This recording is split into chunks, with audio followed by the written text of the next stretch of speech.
മധുര വോയിലിന് സമീപം ആലപ്പാക്കം ധനലക്ഷ്മി നഗറിൽ ദമ്പതികൾ ജീവനൊടുക്കി. ഇവിടെ കട നടത്തി വരികയായിരുന്ന തിരുനെൽവേലി സ്വദേശി 22-കാരനായ ശക്തിവേലും ഭാര്യ ആരതിയുമാണ് ജീവനൊടുക്കിയത്. കഴിഞ്ഞ ജനുവരിയിലായിരുന്നു ഇവരുടെ വിവാഹം.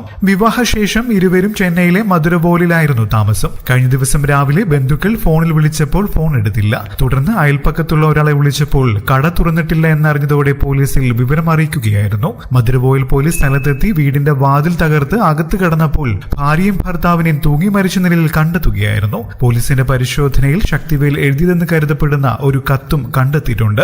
അതിൽ എന്റെ ലിംഗഞരമ്പ് പൊട്ടി, എനിക്കിനിയൊരു കുട്ടിയുണ്ടാകില്ല, അതിനാൽ ഞങ്ങൾ ജീവനൊടുക്കുന്നു, ആരും ഇതിൽ ഉത്തരവാദികളല്ല എന്നാണ് എഴുതിയിരിക്കുന്നത്. വിവാഹശേഷം ഭാര്യയുമായി ശാരീരിക ബന്ധത്തിലേർപ്പെട്ടപ്പോൾ ശക്തിവേലിന്റെ ലിംഗത്തിലെ ഞരമ്പ് പൊട്ടിയതായും അതിനുശേഷം ശാരീരിക ബന്ധത്തിലേർപ്പെടാൻ കഴിയാതെ വന്നതായും പറയപ്പെടുന്നു. എന്നാൽ തങ്ങൾക്കിതിനെപ്പറ്റി അറിയില്ലെന്നാണ് ബന്ധുക്കൾ പറയുന്നത്. സംഭവത്തിൽ ദുരൂഹമരണത്തിന് കേസെടുത്ത് പോലീസ് അന്വേഷണം ആരംഭിച്ചിട്ടുണ്ട്.